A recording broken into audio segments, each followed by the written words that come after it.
Hey, what's up everyone, and welcome to my review for Kingsman, The Secret Service. Before I start, I should say Happy Valentine's Day. And now that's over, let's talk about this movie. Kingsman is a film I couldn't wait for. The movie's first trailer premiered like in May last year, and I was like, ooh, that looks really interesting. That looks like it could be a fun little spy thriller.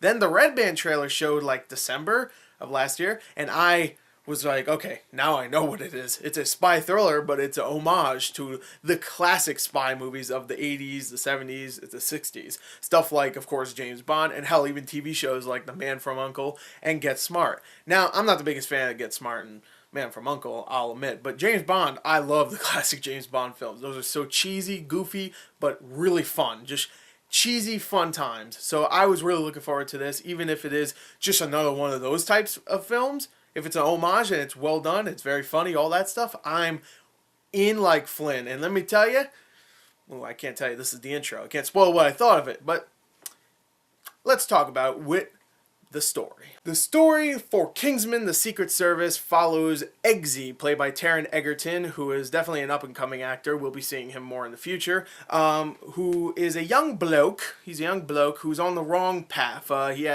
He steals cars, he fights with a lot of people, he has a crappy stepfather that just is abusive and fights with him all the time. He doesn't have the best life, so he's on the wrong path. But of course, Colin Firth's character, Harry Hart, who is a agent for this thing called Kingsman, a bunch of badass British people that go and clean up the bad stuff before they even happen, like assassination attempts, bomb threats, all that stuff. They go clean it up before it even happens, so people don't even know, like, someone was about to get assassinated. These guys stop it before it even happens. They're an elite undercover agency that cleans up the stuff and doesn't get any credit for it, but they do it because it's right for the Queen and all that stuff.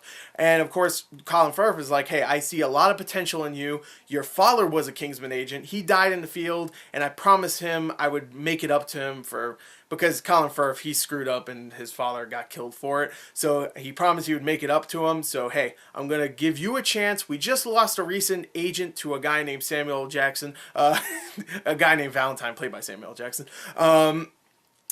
And hey, we need you to go in there and train, and maybe, just maybe, if you are good enough, you can become a brand new Kingsman agent, because I see potential. And of course, a lot of the film is him training to become an agent. Does he make it? Who knows? Samuel Jackson plays a guy with a lisp, who is a technology guru in a way, who is evil. He wants to eradicate a lot of the world because he thinks the world itself is kind of like a virus. So he builds this chip thing that he puts into people's heads so he can kind of control them, which I don't want to spoil too much, even though the trailer kind of spoiled what happens towards the end.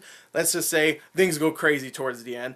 And of course, I was about to say Joel Egerton, Taron Egerton and Colin Firth, hell, even Mark Strong and Michael Caine, they all have to go and stop Samuel Jackson's character before it's too late, and he pretty much either eradicates or controls the world. That's the story of Kingsman, The Secret Service. Now, obviously, that's not exactly what the story is, but I don't want to spoil what happens here and there, because there actually are a couple of twists and turns with characters that are pretty well done, I will admit. Like, stuff I did not see coming, and I'll just leave it off there, okay? Let me tell you this. The story here is an homage to the classic spy movies, so you'll be watching this and going, okay, that's very James Bondish, that's very silly here and there. You know, there's going to be a lot of points where you're just like, oh, come on, really? But if you can get into this film and just let its cheesiness and its silliness overcome you, you're going to have a blast with this movie. This movie is so much fun. So much fun. I'm telling you right now. It's over 2 hours long, and it felt like it was an hour and 20 minutes. I felt like I was in and out so quick, and I was like, wait, hold on, no, this should be more. Bravo. Good job, Matthew Vaughn. That was a good-ass movie. I'll be back very soon to see it again. It was a lot of fun. I really enjoyed this film from point A to point B. I don't really have any complaints. The silliness, all that stuff, that's fine with me. The acting is great in here. Like I said, Taron Egerton is a great lead in this film, and a lot of people are going like, wait, Colin Firth is the lead. No, Taron Egerton is definitely the lead. He might not be on the poster because he's not a well-known name, but he is the lead character here. He's the main character. You follow him the most, and he is really likable. He's very charismatic. He's a great actor. But let me just tell you, Colin Firth in this film, I've always liked Colin Firth. I always thought that guy could do stuff like this, action films, when he usually only does dramas and comedies and romance films. Or thrillers. I thought he could definitely do action. And guess what? He knocks it out of the park. He blew me away with some of the action. I'm telling you right now, the action in this film is so incredible, and two of the best scenes in this film are with Colin Firth whooping ass. There's a part in a church, and I'm not even going to spoil it. There's a part in a church that literally blew me away. I think I was like 10 seats back by the end of that church scene. And what really helps is the camera work is so good in this. It's not shaky. Not only that, it doesn't do this where it's just steady the entire time. It does move, but it's not shaky. It moves along with the action, and you feel like you're a part of this. You feel like you are the fist when it contacts with the face, because the camera work is so energetic, it's so into it, and you always know what's happening. It's so stylistic. It looks great. The sound design is excellent. Whenever that happens, you hear the bones breaking, you hear the flesh getting cut, you feel all that. And man, Colin Firth and all the camera work and all the action and all the cinematography, all the choreography is just amazing in this. That church scene, oh my god. You see in the trailer, there's a part where, like, in the trailer, Colin Firth, like, loads a gun that gets hit, like, it gets knocked back into, like, a piano or something like that. That scene is, like, a good 2-3 minutes long of just complete mayhem, and it follows Colin Firth, like, the entire time as he just lays the smackdown on a bunch of God-fearing douchebag churchgoers. Like, it's so fun. It really is. Other actors and characters are great in this film as well. You got Mark Strong in one of his best roles in a very long time, I would say, who plays Merlin. He's the guy that provides all the rookies and stuff with weapons and even trains the rookies, even talks to them most of the time. He's kind of like the Q of this film, where, James Bond, he had Q, who provided him all the weaponry. He's pretty much the Q of this film, and he's great. One of his best roles in a very long time. I really like Mark Strong. I want him to have more roles in the future. I've said that plenty of times with Mark Strong. I said that with Green Lantern. I thought, hey, he was so good in that, he would probably get more roles. And I mean, I guess he does, but he doesn't get any, like, main character roles. He gets Low Winter Sun.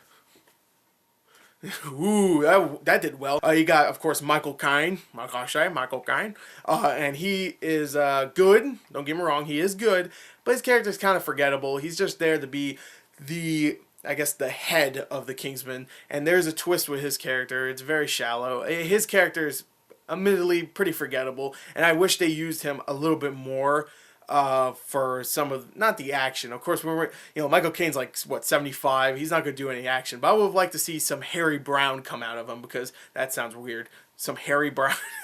But he was in a movie called Harry Brown, and he was awesome in that film. But he wasn't, like, doing flips and stuff. He didn't need to do that. I would have liked to seen him do some of that Harry Brown stuff, okay? That sounds really strange. I should stop saying that. Of course, you got Samuel L. Jackson, who plays Valentine, who is a really, really insane and James Bondish, definitely. I said James Bondish? Jesus, what is wrong with me with all these weird innuendos? But anyway, James Bond-esque villain. He plays Valentine. He has a lisp. He dresses like a rapper. He's a genius tech guru, and he's played by Samuel L. Jackson, and Samuel L. Jackson is having a blast. I'm having a blast whenever he's on screen. He's a lot of fun. And also, I forgot the girl that plays the one with the blades on her feet, as you probably would know from the trailers. I can't remember. Her name is Giselle, or Gazelle. I can't remember the actress, but she's great in this as well. Some really great acting, some really awesome action, amazing camera work. I love the way the movie looks, the style that the movie takes. The direction is excellent. Matthew Vaughn is one of my favorite directors right now for action and for just movies in general. I love that guy, and I cannot wait for a sequel. Hopefully this movie does good. From what I've heard, on Friday it did really good at the box office, but I don't know how big the budget is. I think the budget's around 80-85 million, so hopefully that Good Friday will turn into a good weekend and then turn into a really well done and very, very, very awesome trilogy of films. That's what I'm guessing. I'm hoping. A trilogy of films. And I hope Matthew Vaughn comes back for the sequel. This movie is amazing. The only problem I have is probably with Michael Caine. That's it. All the action, all the characters, Colin Firth, Taron Egerton, Samuel L. Jackson, everything's memorable. All the references to past spy thrillers. It's just a blast. It really is. It's violent as all hell, too. I forgot to mention that. It's really violent. There's a character in the beginning of the film that gets split from head to lower region in half, and they just like, there's a lot of violence in this, and some of it's really gorgeous to look at. There's parts where people's heads explode, and then it goes into slow motion, and you get to see like all the different colors that the head makes. And I know it sounds strange, but when you see the film, it's pretty awesome to watch. It's violent, it's fun. I absolutely love it. It's vulgar, but it's funny as hell, and it's fun as hell. I love it. I love Kingsman. I'm going to give this a 38 out of 40. My only problem is I would like to see more Michael Caine, but that's about it. So there you go. Kingsman: The Secret Service is a great film. You need to check it out. Don't watch 50 Shades of Grey. I don't need to say that. I really don't need to. You should just know this. But don't go see it. And if you do, at least go see Kingsman as well. Or hell, you know what, better yet, if you really want to see 50 Shades of Grey, buy a ticket to Kingsman and then sneak into 50 Shades of Grey. Better idea. There you go. And then when you go see Kingsman, buy a ticket to Kingsman and then go see it. So there you go. You're buying 2 tickets for Kingsman. You don't even need to see it twice. You should, but you don't even need to see it twice to support it even more than you already did. So there you go. There's my review for Kingsman: The Secret Service. It went on a little long, but I'm sorry. This movie is excellent. I need to talk about it. Kingsman: The Secret Service. Whew, man. I wish more people I knew saw this film so I could talk about it some more. I love it. So there you go. Kingsman: The Secret Service. I love it.